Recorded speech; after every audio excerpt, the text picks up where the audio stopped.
I trusted him with my Amazon account. Then the charges piled up, stranger and stranger, until one order exposed a truth that shattered everything I believed about him. You know how people say trust is built over years but can be destroyed in a single moment? That line never hit me until the day I opened my Amazon bill. But before I get there, let me tell you how the mess even started. It was about 2 months ago, a normal Wednesday evening.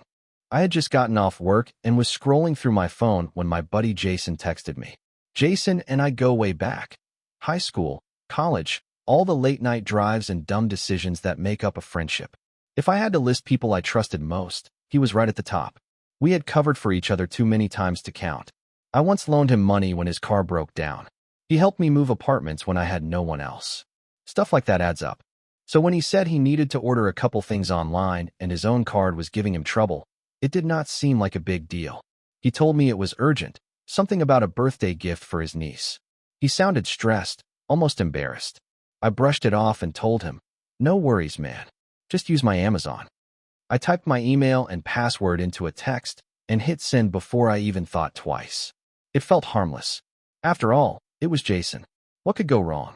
The first week went smoothly. I noticed a few small orders popping up, nothing unusual. A set of headphones, some kids' toys, a few household items. Normal stuff. I figured he was good for it. He even mentioned one night that he would Venmo me the total once his paycheck hit. I did not stress it. But then, slowly, things began to shift. The orders kept rolling in. At first, it was just a little more expensive than before, like kitchen gadgets or extra electronics. I assumed he was just stocking up or maybe buying gifts. It still felt innocent enough. Then the names of the items started looking strange. Things I would never think to buy. A pair of limited edition sneakers that cost more than my monthly car payment. A high-end drone. A watch priced in the hundreds. My stomach gave a small twist when I first saw those, but I told myself maybe he was just being flashy for once. Jason had always been the type to chase cool stuff. Still, a small voice in the back of my head whispered, "Are you sure this is okay?" I ignored it. I kept telling myself, "It is Jason. He would not screw me over." But the unease did not go away. Every time I checked my order history, another package was already on the way. I told myself I would bring it up with him the next time we hung out. But life got busy, and I pushed the thought aside. I should have listened to that voice. Because when the monthly statement finally arrived, it nearly knocked the wind out of me. My Amazon bill was not a couple $100s. It was several thousand. And when I opened the breakdown of what had been ordered, my entire world tilted sideways. I will never forget the moment I saw the total. My eyes went wide, my heart dropped into my stomach, and I actually thought it had to be some kind of glitch. The number staring back at me looked more like the cost of a used car than anything you would expect from a shopping site. Several $1,000s. Gone. I scrolled down, hands shaking, trying to make sense of it. The list stretched on and on. Expensive electronics, luxury sneakers, even a gaming console that I knew Jason had been drooling over for months. But it did not stop there. There were things that made absolutely no sense, stuff I could not even picture him using. High-end kitchen appliances, rare collector figurines, some kind of exercise machine that probably weighed more than both of us combined. One line item in particular made me freeze. A diamond necklace. Not just a piece of jewelry, but something priced so high it made the other items look small. That was when the panic hit full force. My throat felt dry, my hands sweaty. I kept muttering under my breath, "This cannot be real. There is no way." I opened my bank app, praying maybe the charge had not cleared yet, that it was just pending and I could cancel it. No luck. The money was gone. Cleared. I sat there at my kitchen table, staring at the glowing numbers on the screen, and all I could think about was Jason. Every flashback of our friendship started racing through my mind. The times we had each other's backs. The times I swore I could trust him with anything. That was the reason I had given him my login without even blinking. But now, all of that trust felt like a cruel joke. I tried to breathe, but it felt like the walls of my apartment were closing in on me. I checked the order details again, desperate for any explanation. Maybe it was not him. Maybe my account had been hacked. Maybe this was one of those identity theft nightmares you read about online. But the delivery address crushed that hope instantly. It was Jason's. His exact apartment number. That was the proof I could not ignore. I leaned back in my chair, gripping the edge so hard my knuckles turned white.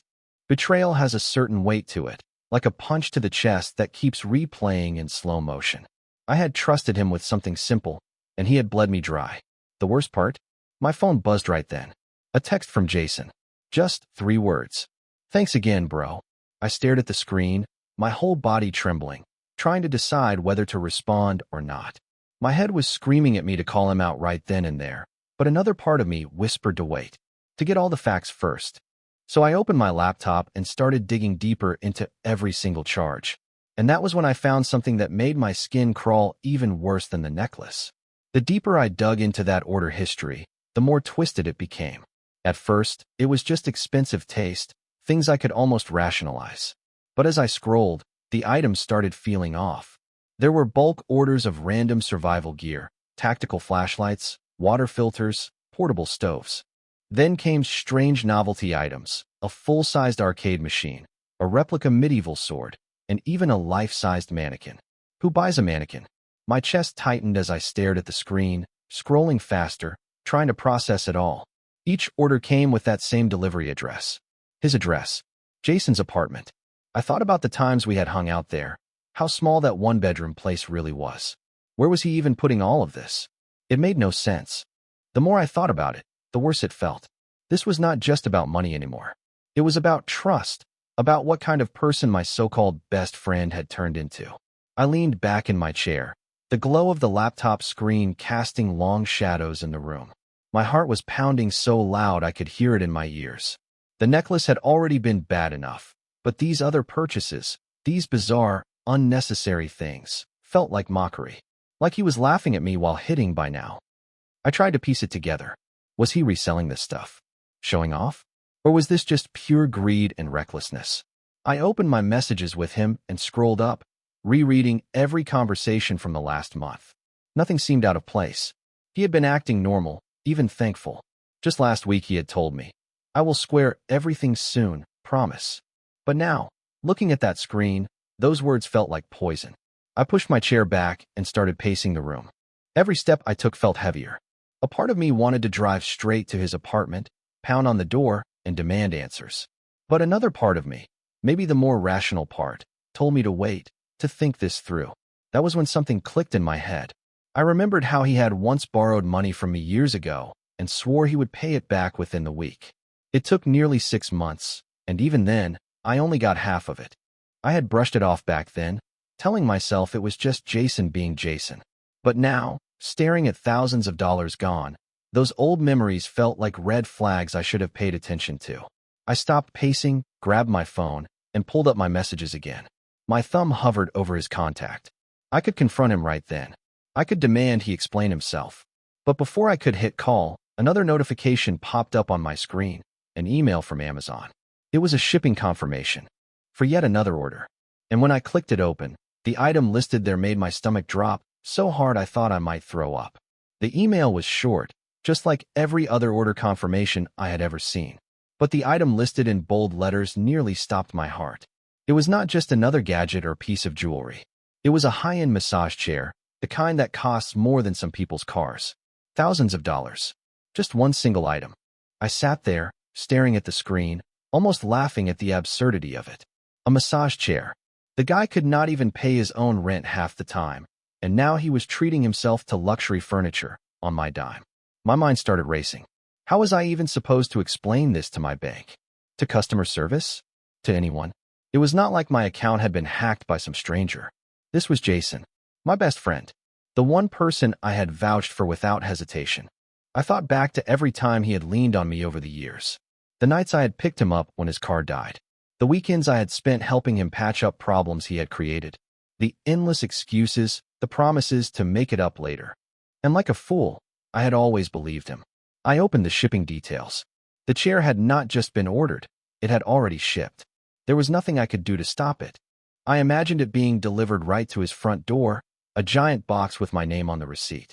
The thought made me sick.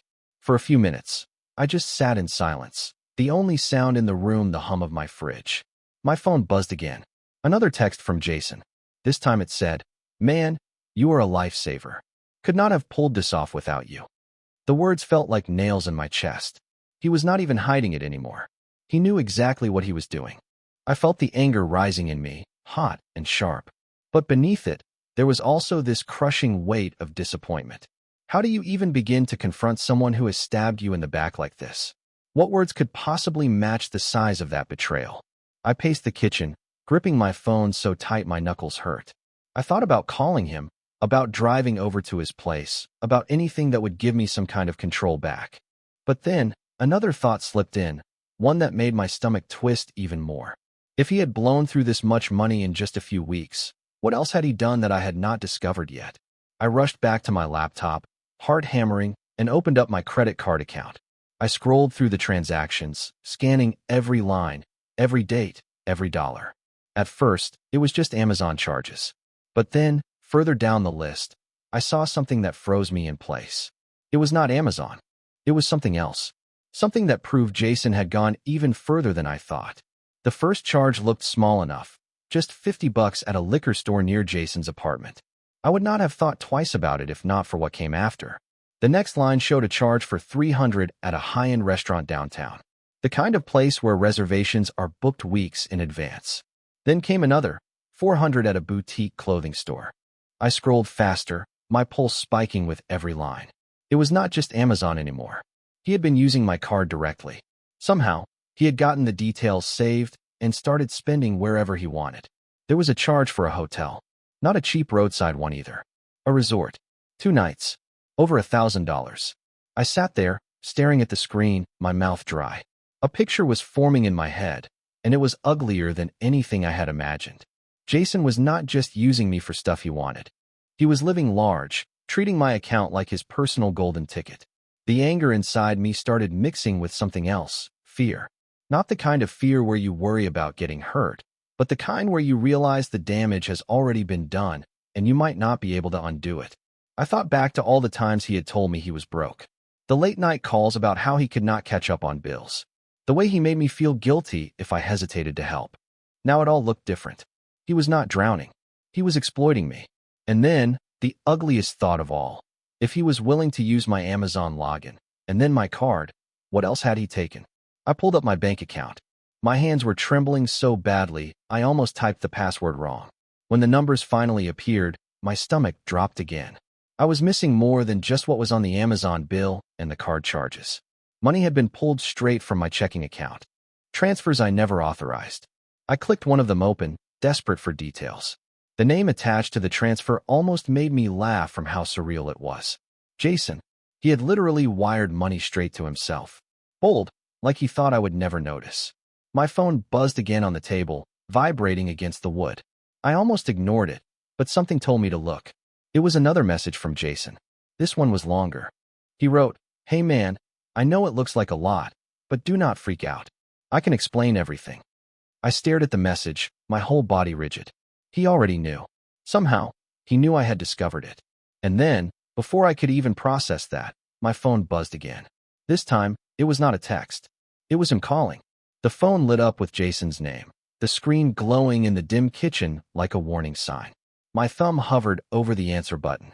Every part of me wanted to let it ring, to ignore him, to hold on to the little bit of control I still had. But the anger boiling in me won. I swiped to answer. The second I heard his voice, it was like he was reading from a script. Calm, steady, even a little upbeat. "Man, I know you are probably upset, but listen, this is not what you think." I almost dropped the phone from how furious I felt. Not what I think. My account had been gutted. My Amazon bill was through the roof. My card had been swiped all over town. And there he was, talking like it was just a misunderstanding. He kept going. He said his bank had locked him out, that he had been in a rough spot, that he only meant to borrow. He threw in words like temporary, emergency, and repay. He even tried to make it sound like I should not worry because, in his words, I have got a plan to fix it. Every excuse made me clench my jaw tighter. The part that stung the most was how casual he sounded.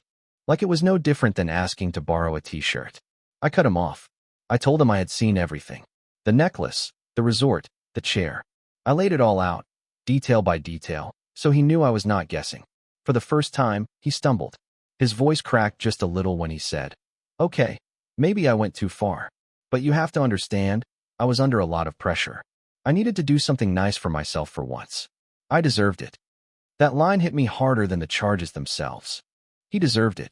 As if my money, my work, my trust, all of it, was just there for him to take because life had been rough on him. I felt my chest tighten, my pulse hammering in my ears. Part of me wanted to scream at him, to unleash every ounce of rage I had been holding back. But another part of me, the quieter, heavier part, just felt crushed. Because it was not just the money. It was what it meant.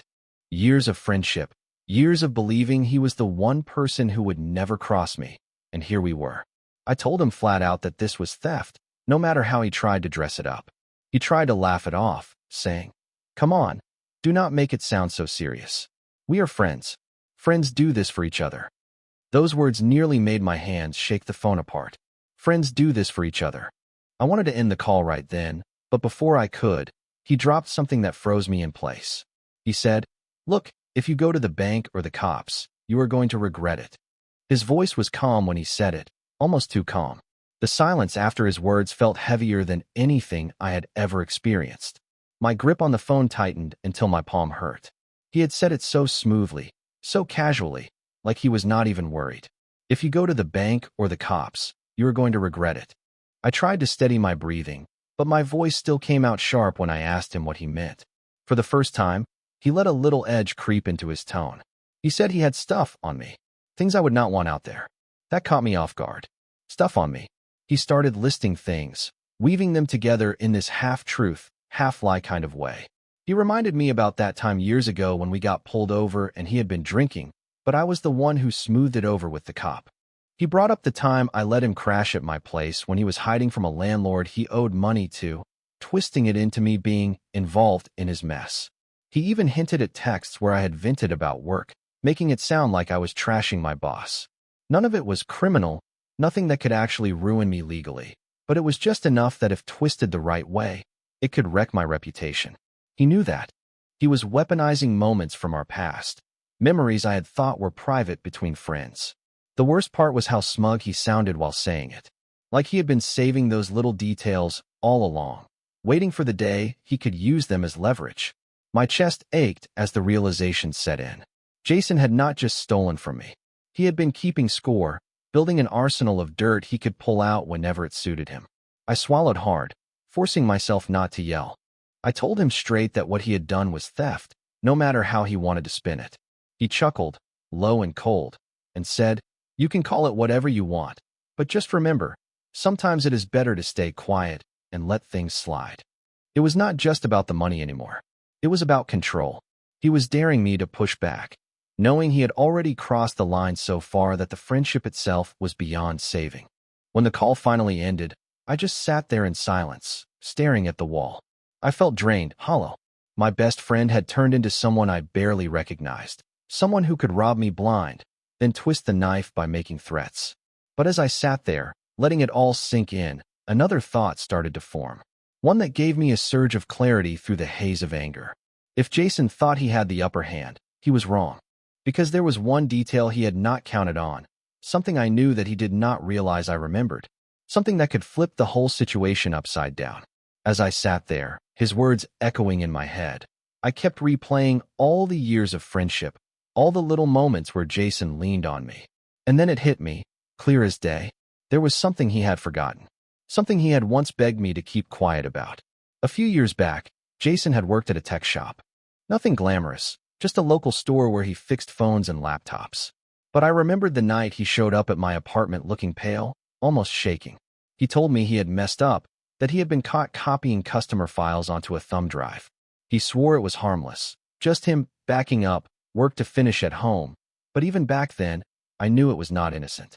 He had walked a thin line with his boss, nearly got fired, and only kept his job because the manager had been too lenient. I had kept that secret for him. I had never told a soul. But now, sitting there with thousands drained from my accounts, I realized that secret was leverage. If he wanted to play dirty, I could too. The thought did not make me proud.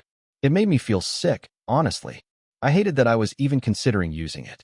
But what choice did I have? Jason had already crossed every boundary. I pulled out my phone and drafted a message. My hands were steady now, my anger cooling into something sharper. I told him I knew what he had done with those customer files, and I still had the old texts where he had confessed it to me. I told him that if he kept pushing me, if he did not pay me back, I would not hesitate to go public with it. Boss, police, whoever needed to know. For a few minutes, there was silence. My phone just sat there on the table, dark and quiet. Then it buzzed. His reply came through in one short sentence. You would not dare. I stared at the words, my pulse quickening. Maybe the old me would not have. Maybe the guy who once believed in Jason, who once trusted him, would have deleted that message and pretended none of this was happening.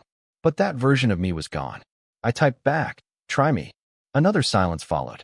Longer this time. And then the messages started pouring in.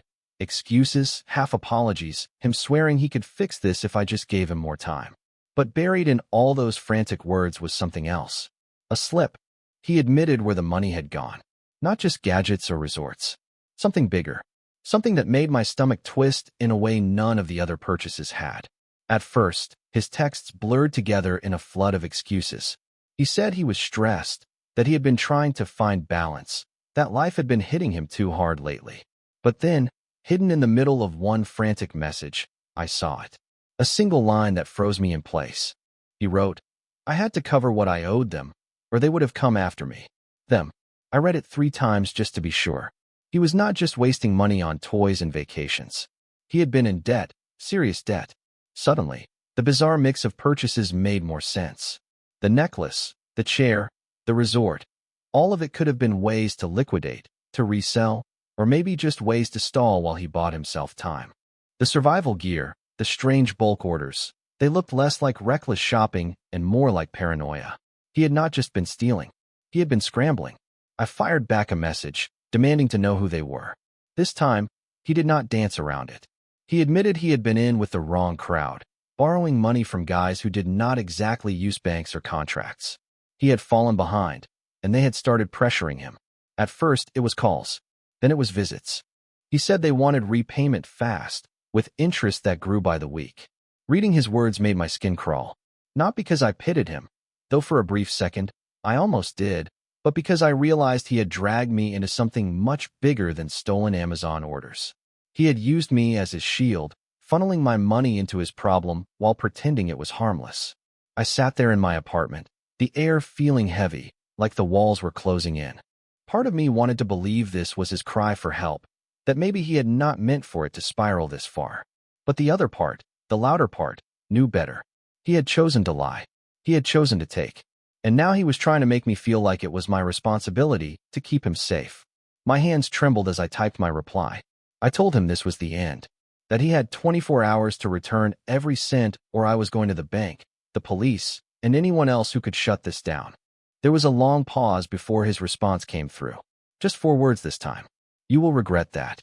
And right then, I realized something. He was not just desperate. He was dangerous. After that last message, I sat in my apartment staring at the screen until the words blurred. You will regret that. It was not just a threat. It was a line in the sand. Jason was not my friend anymore. He was something else entirely. I barely slept that night. Every sound outside my window made me tense. Every creak of the building had me wondering if he was bold enough to show up. But when morning came, I felt a strange kind of calm, like the shock had burned away, leaving only clarity. I drove straight to the bank. I showed them the transactions, laid out the evidence. Then I went to the police. Filing the report felt surreal, like I was betraying someone I had once trusted with my life. But the truth was, he had betrayed me first. All I was doing now was drawing the line. The officers were blunt. They told me I had a strong case. Fraud, unauthorized transfers, identity theft. Words I never thought I would hear tied to Jason. They asked if I feared retaliation, and I admitted I did. They said they would note it. That gave me little comfort, but it was better than nothing. On the way home, memories kept hitting me. Us skipping class senior year, blasting music with the windows down, him helping me drag an old couch up 3 flights of stairs, nights where we swore we would always have each other's backs. It all felt like it belonged to someone else's life. Someone naive. That evening, my phone buzzed again. Another message from him. This one was longer, almost rambling. He said I was overreacting. He said we were brothers. He said he only did what he had to. But between the lines, I could still see it. The same arrogance, the same refusal to take responsibility. I did not reply. Instead, I blocked his number. Then I blocked him on everything. For the first time in years, Jason was gone from my life. The days that followed were heavy. The money situation was a nightmare, but slowly the bank started the process of reversing charges. It would take time, they said, but most of it could be recovered. What I knew I would never get back was the trust. Because this was not about Amazon or a bill. It was about learning, in the harshest way possible, that the person you let closest can sometimes be the one who cuts the deepest. Now, weeks later, I still catch myself reaching for my phone, wanting to send him a dumb meme or check in like old times. Then I remember the bill, the necklace, the chair, the threat, and I stop. Losing Jason felt like losing a part of my past, but it also forced me to see something clearly. Trust is not just about history. It is about choices, about actions. And once someone shows you who they are, you cannot unsee it. I learned that day that friendship can end like a glass shattering, sudden, sharp, impossible to piece back together. And the scar it leaves? That never really fades.